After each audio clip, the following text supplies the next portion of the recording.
Okay, guys, welcome everybody. We're going to continue our discussion through Daniel the prophet. And today's going to be a big one because at the end of the class, I'm going to share with you the most famous verse in the book of Daniel that is unique in all of scriptures, that has within it somehow, in some way, shape, or form, encoded the arrival date of Mashiach.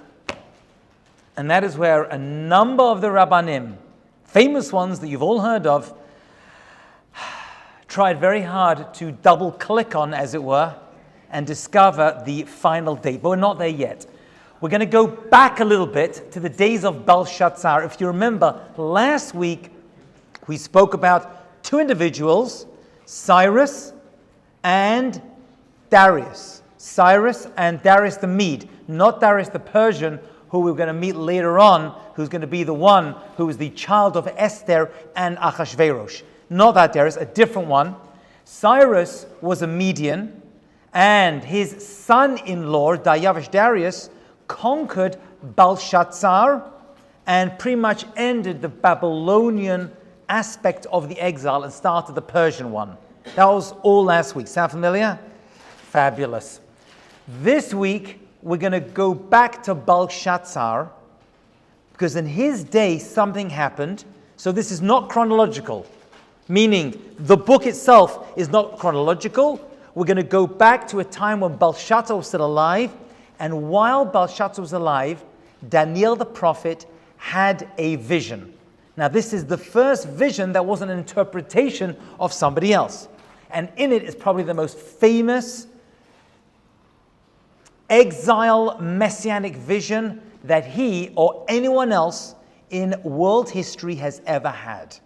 And it's called the four beasts, the four creatures. It's called that, or it's referred to that, but actually it's three and another one which we can't even name, as we're going to see. So it goes like this. If you remember, Jacob has a dream. Remember Jacob, right, the grandson of Abraham, the son of Isaac, has a dream, and he sees a ladder, and he sees four angels go up and going down. These four angels, he was told, are going to represent the four exiles the Jewish people are going to go through. Good? Very good. He also had the years locked up into that vision by the amount of rungs on the ladder that the angels went up and went down. So he knew the amount of time that each exile would last.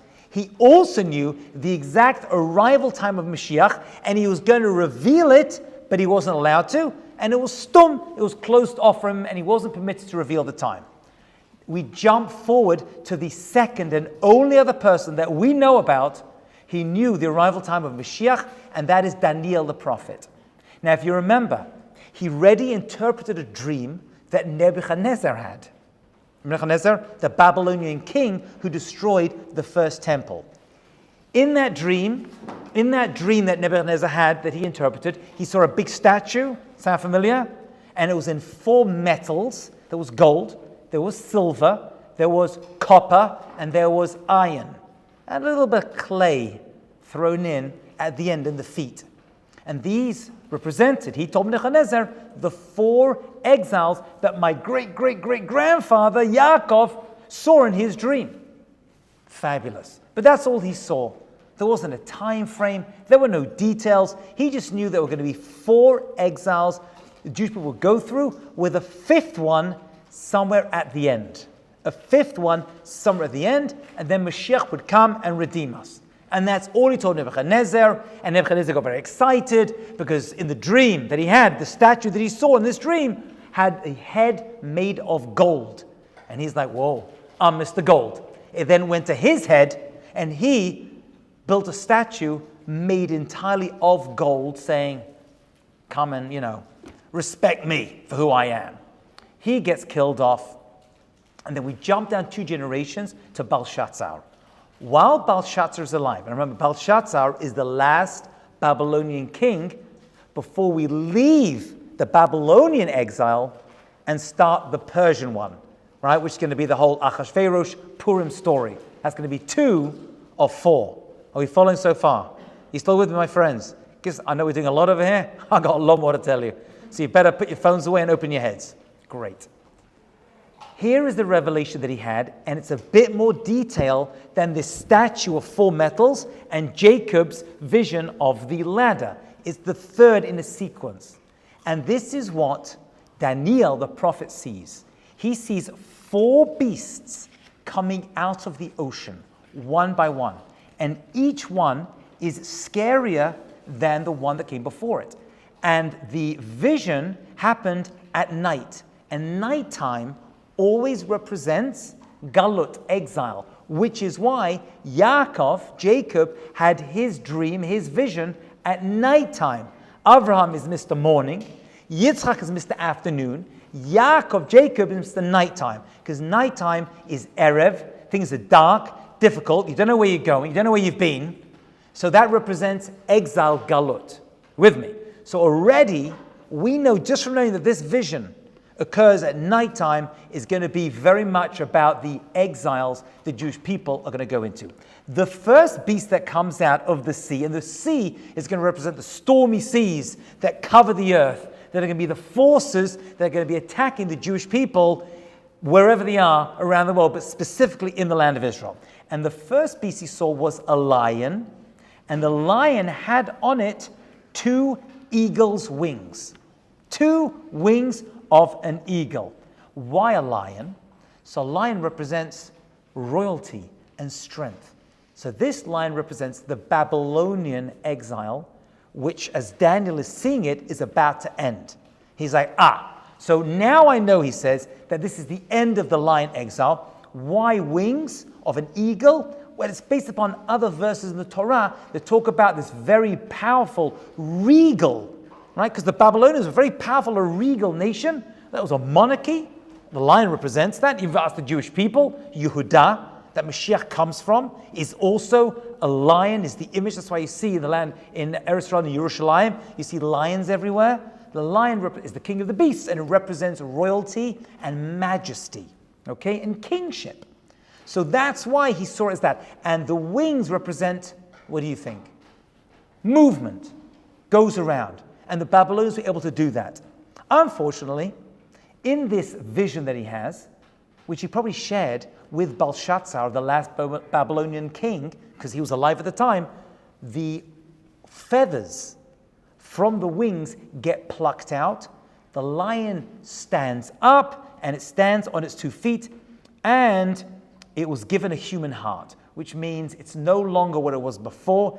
Its impact is still there, but it wasn't what it was. So this was the first of 4 beasts, which are going to represent the end of the Babylonian exile.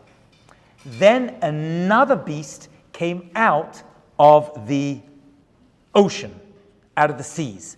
And this was a bear. And the bear is going to represent the next exile. When I say exile, I mean the next large, powerful nation that are going to be controlling a lot of the world, but specifically where the Jewish people are and the land of Israel, and having control over that. And that's going to be the Persian exile. And the Persians are represented as a bear. Why? Don't get offended if you're Persian. Please. I don't know if there's any correlation between the Persians today. Well, there isn't geographically, probably. But that exile at that time represented a nation who are a little hairy and big and a little slovenly and not so royal. So they weren't at the level of the Babylonians. Don't be offended. That's just the way it is. Okay? That's the way they're described. This Persian exile at that time. I don't believe there's any correlation between the Persians back then and the Persians that are in Persia today. That actually is Yishmael that we're going to talk about a little bit later. Okay, it's a different nation because everyone got mixed up. Okay, so out came this bear, and in its mouth were 3. I'll get this right. 1 second. 3 ribs in its mouth between its teeth. Okay, 3 ribs, like animal ribs. Now, generally speaking, as far as I know, most bears, and we actually have bears in my neighborhood. Actually, 2 mornings ago, all my garbage cans were on the floor with garbage everywhere. And there was actually bears come around, and they're harmless. You just like shout them, they run away. Because mostly they're not carnivorous. They just, want, like garbage and food and stuff. So it's unusual that this bear happened to have ribs in its mouth, meat. And they say that because of this, it was led to want to devour flesh. And that's what it did. because Achashverosh, remember, who's the king of Persia, that's this exile we're describing right now, was very powerful, and he used his power to hurt a lot of people. He wasn't real royalty. He's a bear, right? He didn't come from royalty. That's why he married Vashti, who was a granddaughter of Nebuchadnezzar, in order to give himself more prestige, right? Make himself more important. But he wasn't of any royal blood whatsoever. A lot of the fight between him and Vashti, that's actually why he killed Vashti, because she's like, you're nothing, it's all about me, and that's why they had her killed. He was powerful, and he ruled 120 provinces, including Israel. Remember that? That's why he promised that he wouldn't even give Esther, right, the land of Israel. That remained his and only his. So that was the second beast, and that's the second exile the Jewish people are going to go through. Then another beast came out of the water. And that beast was a little bit more scary, and that was a leopard with 4 birds' wings on its back, and it had 4 heads. So what does that represent? Well, what does a leopard represent? Fast movement. And before we said about 2 wings, this has got 4 wings. So what are 4 wings? Fast movement everywhere. We got a leopard with 4 wings. So what exile, who is that referring to? That's referring to Alexander the Great. He was like a leopard, and he covered a vast amount of territory in a very short amount of time. And he was extremely powerful, and he conquered so much. I mean, he died like in his 30s. And all these stories in Jewish history and world of Alexander the Great from Macedonia, right? How did he do so much in such a short amount of time? There's a lot of Gemara that discusses him. He actually had a very good relationship with the Jewish people. You know that the year that he made peace with the Jewish people, right, with Shimon HaTzadik, in the Simon the Righteous, in the land of Israel, there was a decree that every Jewish boy who was born that year should be called Alexander. So when you meet a Jewish Alexander and Alex today, they are probably named all the way back to that original year where all the Jewish boys were named Alexander in honor of Alexander the Great. He was extremely powerful.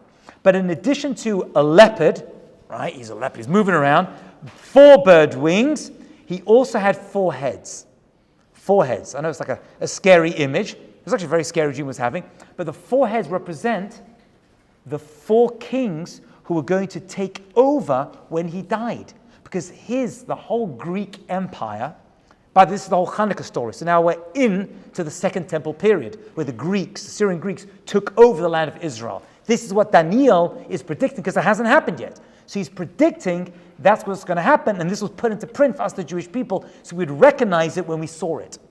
So there were 4 kings who took over after his death, and the empire was split among 4 generals. Right? We have Ptolemy from Egypt, you have Seleucus from Assyria and Babylonia, Antigonus, Persia and Asia Minor, and Philip, Alexander's brother, took Macedonia.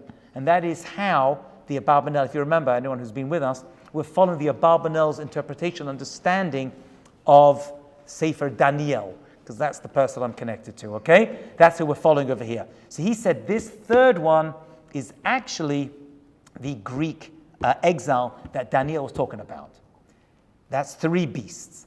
The last one, so we've had so far, we've had a lion, kingship, yeah, with wings. We've had a bear, big, large, slovenly creature, and we've had the leopard, which is the Greek one. So what's left? What comes after the Greeks in Jewish history, who really took over from the Greeks, actually? We have the Romans, the Roman Empire. Now that is big, and we are still feeling the after effects, the 1,000 years later, of the Roman Empire. Okay, now it's going to turn into the Christian nation, which is why the center of Christendom is in Rome. So we're going to talk about that in a few moments. But this 4th one appeared in the following way. This 4th beast hasn't got a name. We don't know what creature it was. It's going to be described to us, but it's really scary, because the Roman Empire, Daniel was basically saying, is beyond description. It's so big and so powerful and going to cause so much damage to the Jewish people of the world and take over so much of the world, as he's going to describe in a second, that we can't even ascribe an animal to it. That's how big and mega this creature was. And it was terrifying, says Daniel. It was awesome. and it was strong.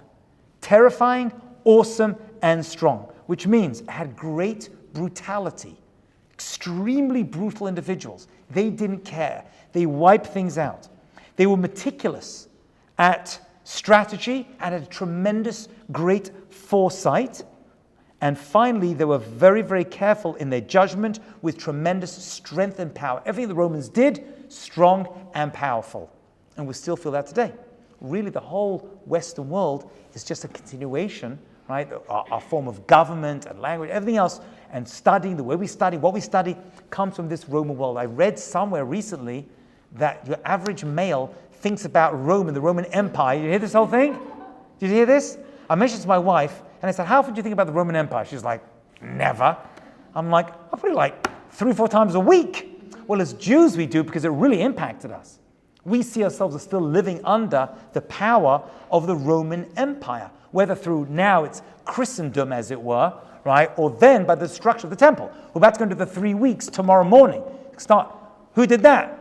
Right? Well, it's the Romans. So as a Jew, we talk every time there's a fast, every time we talk about the temple, at Tisha B'Av and everything else, it's Rome, Rome, Rome. Rome was a major thorn in our sides for a long, long time. There's a lot of Gemara, and there's a lot describing, a lot of ink has been written about Rome for us, the Jewish people, and a lot of blood has been spilled more than anything else from the Romans as well. So for us, the Jewish people, we're always thinking about it, and this is the Roman exile. So he saw this immense creature, which he doesn't describe as an actual animal. It had large, immense iron teeth. The teeth were iron, okay? So if you remember, iron was the metal of Rome, of the last of the 4 exiles that Nebuchadnezzar saw in the statue. Remember that? And it's strong, and it's powerful. Why teeth? Well, what do teeth do? They devour things, they smash them up, but you can smash things up with your foot, right? Your fist, or your head. So from here, the rabbis learn, the Barbanel says, that it's going to crush and consume peoples and nations in order to make itself bigger. Because when you crush them with your teeth, you take it in, and it becomes part of you. So this is the idea that the Roman Empire was just going to get bigger and bigger, and it's going to swallow up, like it works in English too, swallow up, using these iron teeth, all these other nations. Okay, and anything that remained of it was going to be in trouble. Then he saw, on this large creature with the iron teeth, which was terrifying to him, he's probably freaking out, was having this vision, it had 10 horns. 10 horns. So the rabbis come along and they want to figure out what these 10 horns actually refer to. So at the time when he gave this prediction, nobody knew because it hadn't happened yet. Because remember, Daniel is alive at the end of the Babylonian exile, and he's going to live during the second exile of Persia. But he's not alive at this point. But later on, the rabbis came along and said, now we know.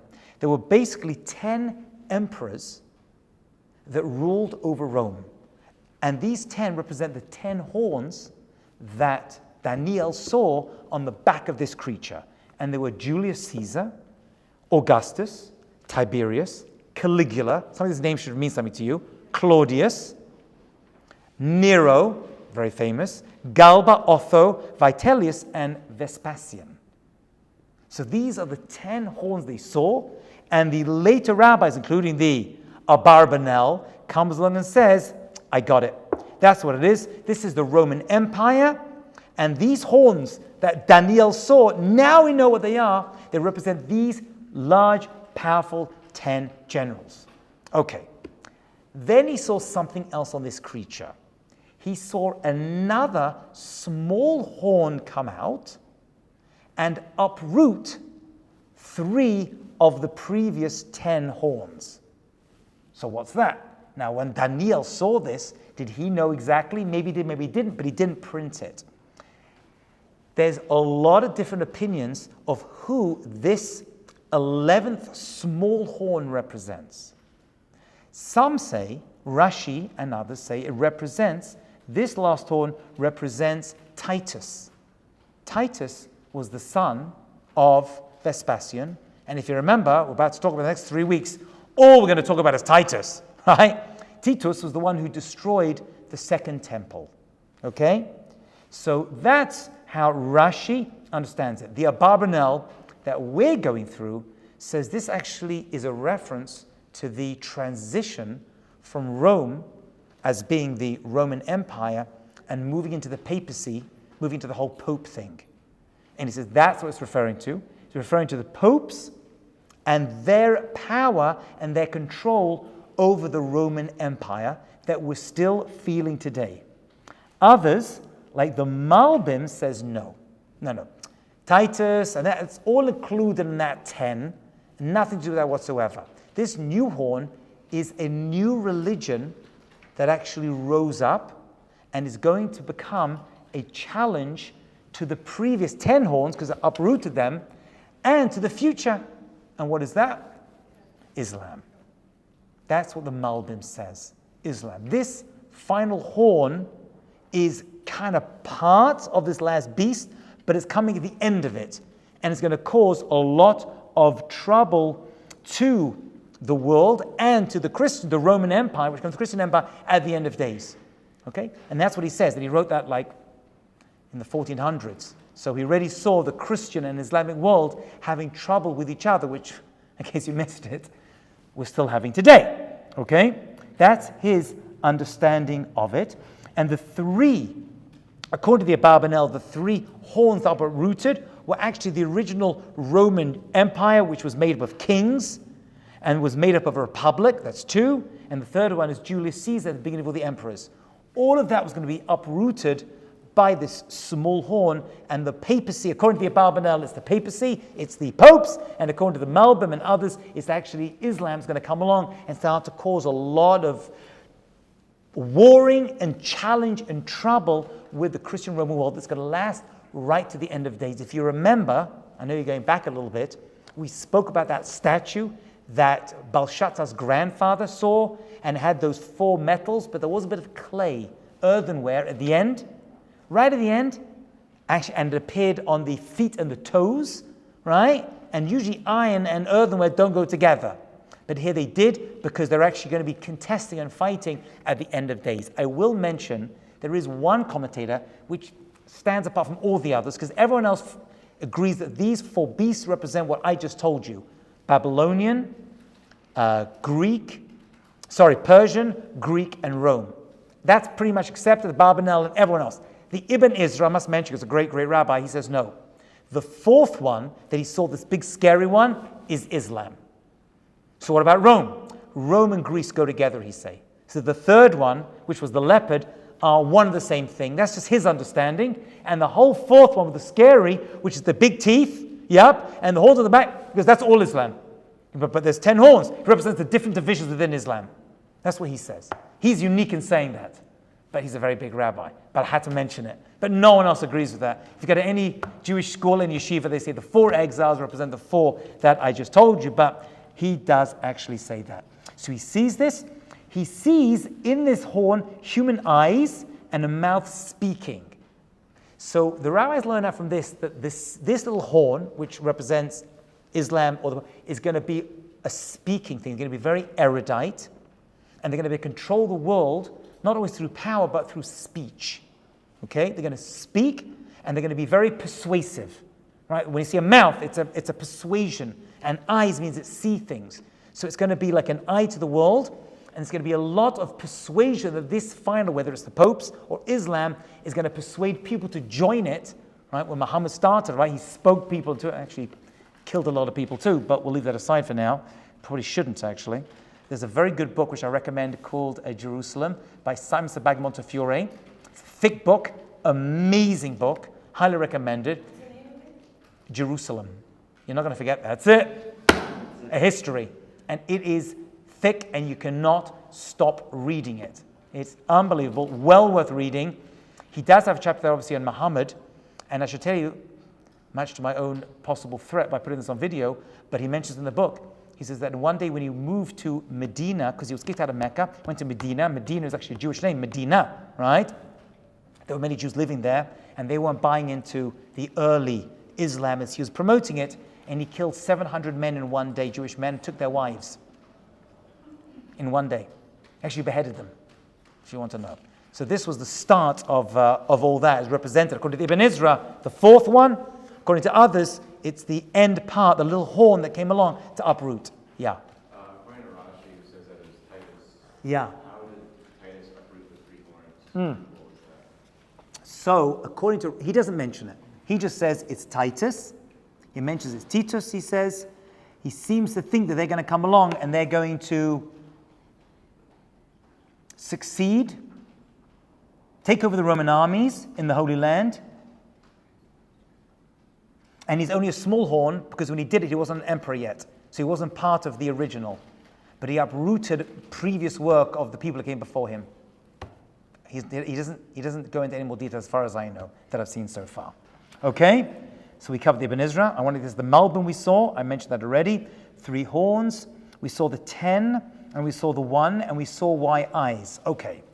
So now, it's not looking good for the Jewish people. So far, we've seen these 4 beasts, right? Maybe a 5th one. They're going to come and hurt us. Well, what about us? So immediately, he starts talking about the end of all the exiles, which, in case you're wondering, is happening now.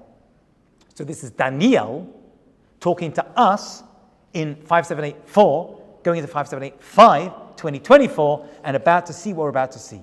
And he says, at the same time, I saw thrones are set up, and an ancient one came, and he describes his garment is white as snow, his hair is like clean wool, his throne was made of fire, very enigmatic language, fiery flames, the wheels are blazing fire. This actually, say the commentators, is a reference to HaKadosh Baruch Hu, to God. So Hashem is getting involved right now, and white always represents purity. So there's going to be a cleansing that is going to occur at that time. Okay. And he sees that there was a judgment that was set up and books are open. That's what it says. A judgment was set, so God is going to judge all these nations and everything that's happened to us over thousands of years, and books were opened. I must mention, I can't go into it too much now, but from this one verse, all the rabbis make a whole thing. You know they talk about Rosh Hashanah, the books are open to be judged. It comes from here. There's a judgment that happens. Actually, there are 3 judgments that happen, and the Abarbanel has a whole description of what these 3 judgments are. But the basically there's 3 judgments everyone goes through. Number 1, every Rosh Hashanah, right? The books open, we're judged. That's number 1. Okay, that's number 2. When a person dies, their soul is judged. That's judgment number 2. And number 3, at the end of days, there's going to be a final Yom Hadin Hagadol, the great big judgment. Those 3 judgments. The Ramban goes into a lot of detail about this, what the judgment is, how it works, what we're judged for, what are they judged for. There's a lot to discuss of it. I can't get into it because I'm discussing Mashiach and Daniel, but it's very, very interesting. But there is, according to him, going to be a big final judgment at the end of days. Happens to be that Barbanel says doesn't make sense. Because if a person is judged in Rosh Hashanah, and by the way, every person, Kol Boil, the entire world is judged Rosh Hashanah, not just the Jewish people, right? It's Rosh Hashanah for the entire world. And if we're all judged, everyone when they die, then what's the final judgment? They've already had that in judgment number 2. You heard the question of the Abarbanel? So he says this final judgment isn't a judgment per se, it's just a reading out of what the actual judgment is. Basically, it's going to be a final day of reckoning that is going to be spoken out, and that's the final one. In other words, the judgment's already happened, because everyone's judged when they die. But that's now going to come to fruition, and we're going to see the final great judgment that is going to take place for the entire world.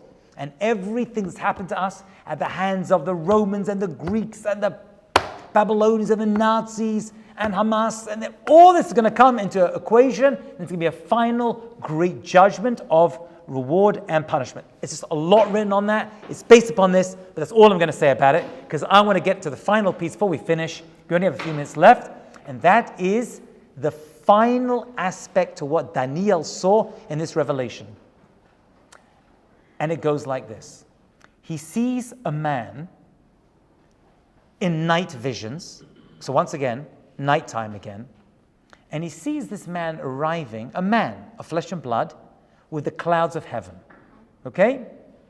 And he basically sees this man consulting with God, who he refers to, is all in Aramaic, as Viad Atik Yomaya Mata, as the one of ancient days.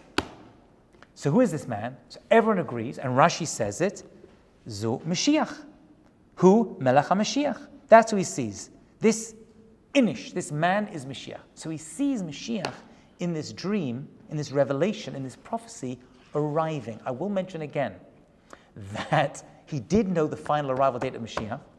There is no Aramaic understanding of the understanding, because all the rabbis were convinced, everyone, that the arrival date is actually recorded in this book, in this chapter, in the verse I'm about to read to you.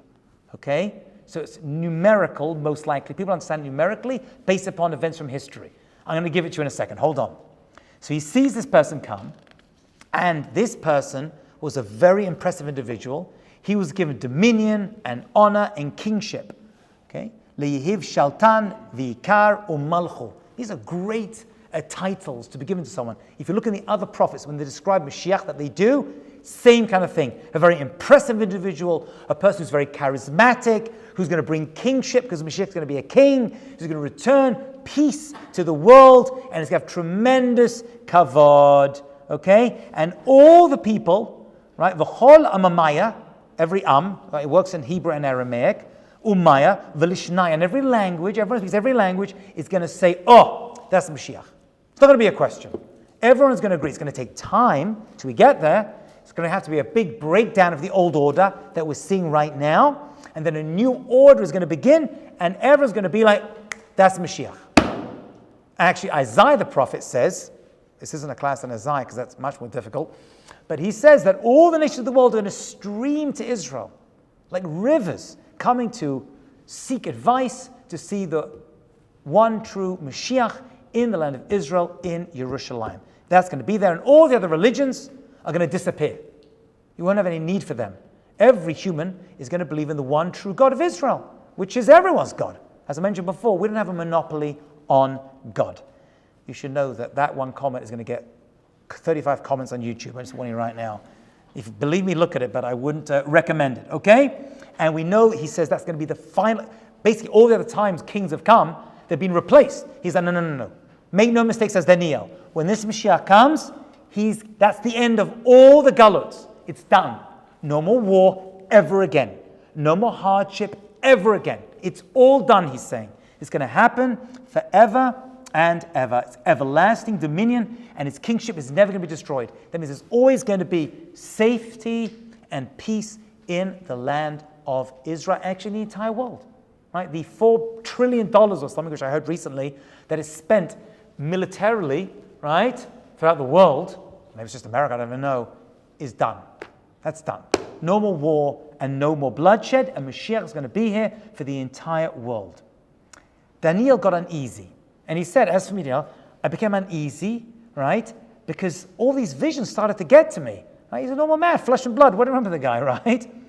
And I wanted to know what these beasts were, they represent. I wanted to know the truth about them, right? And that's when everything was revealed to him at that time, okay? Everything was revealed to him at that time.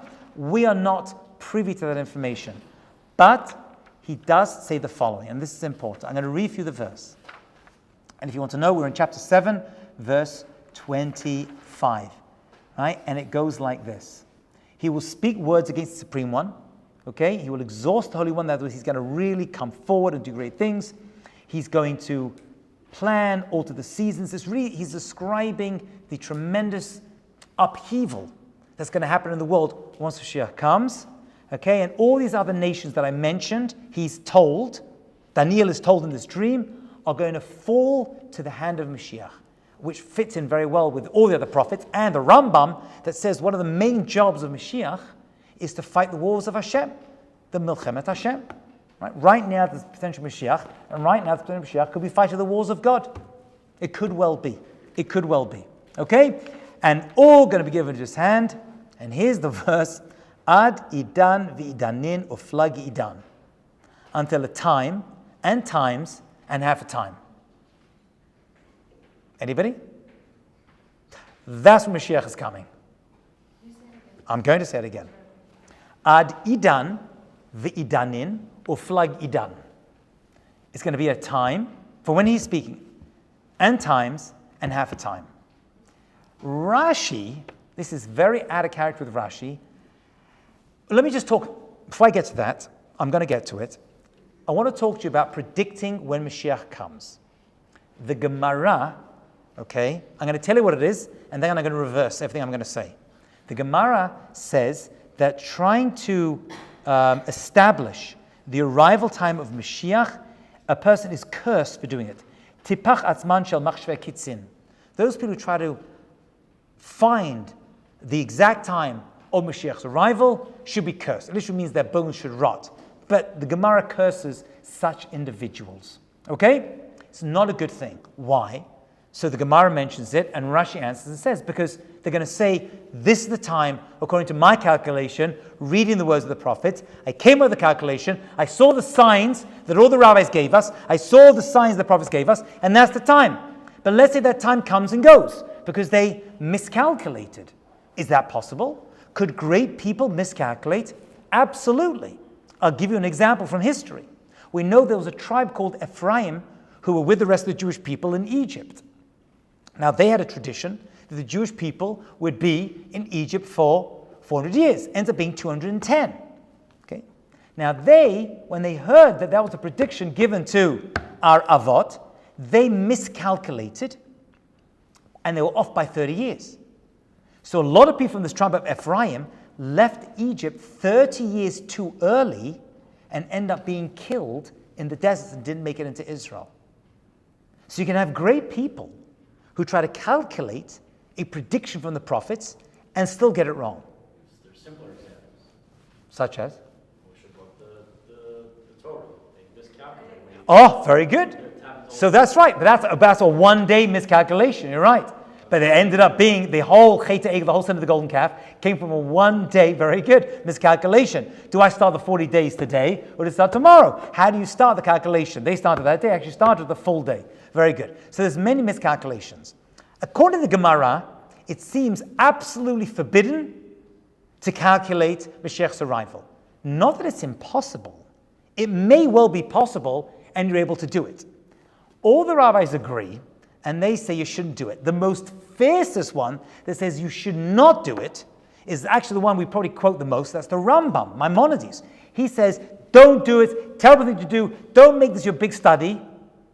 And then he wrote a letter to the Jews of Yemen, and he gave his calculation. And then the Gaon did the same thing. Rav Sadia Gaon said, don't do it, not to do it, and then he gave his calculation. And the Ramban did it, and then everyone's at it. They're all giving the calculations. The Rashi does it as well. And Rashi quotes and says, we have a tradition that Rav Sadia Gaon, he had his calculation, but that time passed. How can it pass? That's calculation. So it goes like this. This is very important. There could well be windows, pockets of time that are open to redemption. Certain times in history, through certain events, certain challenges maybe we've gone through, certain merits that we've accrued, kind of open up certain windows, and there are possibilities for the redemption to happen at that time.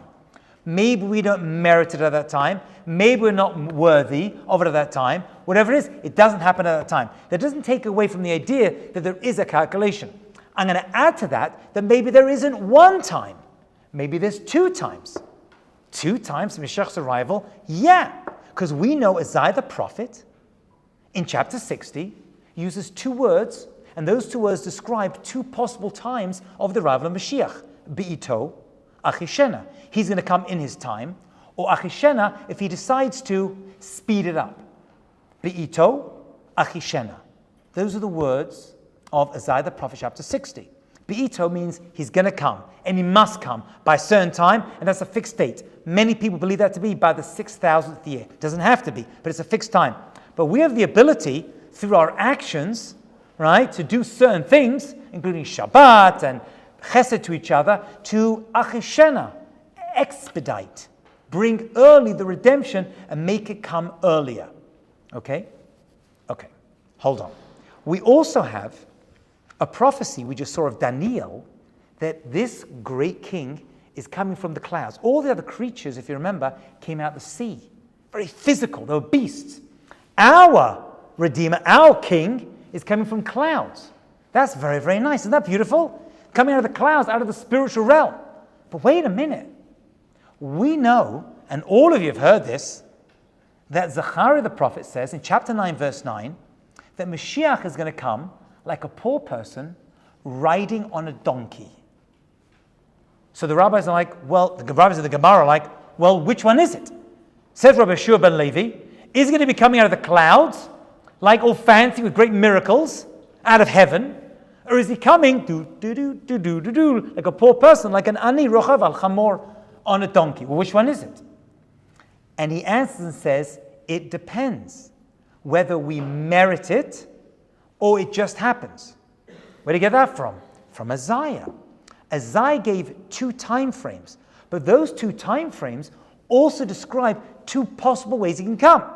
If we reach the Be'ito time, the time that's the fixed time that's set, he must come by that time, he's going to come in a very non-miraculous manner, like a poor person, right? He's coming for sure. That's a given. That's a postulate. There's no doubt about that. But he's going to come like a poor person riding on a donkey. Does that sound good to you? Do you want your Redeemer coming to you riding on a donkey? Right? If your, parents or your husband or wife or said, I got a great gift for you, right? Here's a donkey. I don't want a donkey. I want a Ferrari. I want a Tesla. Give me something good. So that's the Be'ito version. The Achishena version is if we merit it. If we don't merit it, it's going to happen anyway. It's going to be very, very mundane. It's good, but not as good as it can be. The earlier version, which is Daniel's version of it, which is better, which is the Achishena version of Isaiah, you still with me? That's miraculous. And that's going to be on par with Mitzrayim times 10, right? The plagues and all the rest. That's the much better version. And that's what we want. So he's definitely coming. So we have 2 time frames, Isaiah the prophet, and 2 ways he can come. Daniel's giving us the cloud one, which is delicious, perfect. And Zechariah, chapter 9, verse 9, is the donkey one. Good, but that's we want miracles. Miracles stand out, and that's what we want to be with us. Rashi makes his own calculation, and I'm going to just read it out because I did promise it to you.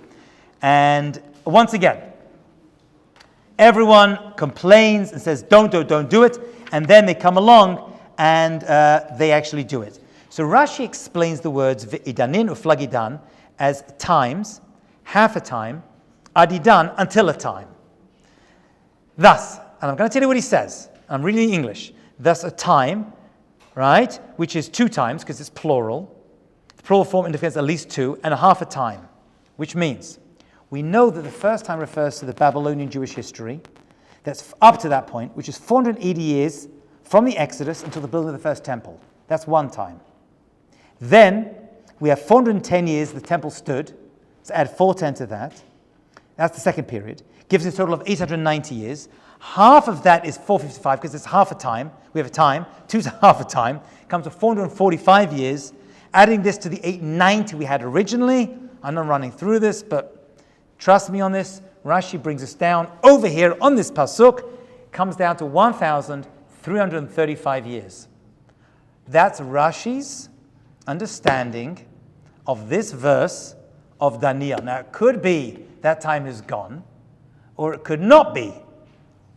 Question is, when do we start this 1,335 year clock that ends with Mashiach's arrival? That we're not told. That's open to speculation and understanding. So that much I cannot tell you. But we do know that's the end of it. And at that point, he says, I understand, but the matter is guarded in my heart, which means that he knew more, but he wasn't opening. We're going to see later on in chapter 12, when we get there, he's going to explicitly say that he deliberately kept it quiet so that people like us, this is Daniel's words, are going to have a lot of discussions trying to figure out when the final date is going to be. So he actually left it stum, closed, for that reason. Next week, we are going to continue with another vision that he has, and there are going to be more horns in that vision as well, representing more details of the Galut and the final redemption. Any questions, thoughts, on comments on anything we discussed tonight? Because we did a lot tonight. Yeah. Yeah, he saw 4 beasts, one after the other, come out of water, and the water represents the powers that control the world, and it caused a lot of storm and torment is going to come to the Jewish people, and also from all 4 directions. So those are references to the 4 exiles, the 4 great kingships, and all the other ones are part of it that are going to come through Jewish history and going to impact us, the Jewish people, most predominantly. Yeah. So you said the bear had 3 ribs. Ribs in its mouth, yeah. So you said the significance of the ribs, but is the number like 3? Does that have any relevance? It does. It does have relevance. I didn't mention it, did I? I probably should have. These 3s, a lot of 3s actually in this book as well. Notice, by the way, the Persians did not have wings because they didn't move around too much. They kind of much stayed where they are and didn't do much over there. Hold on. I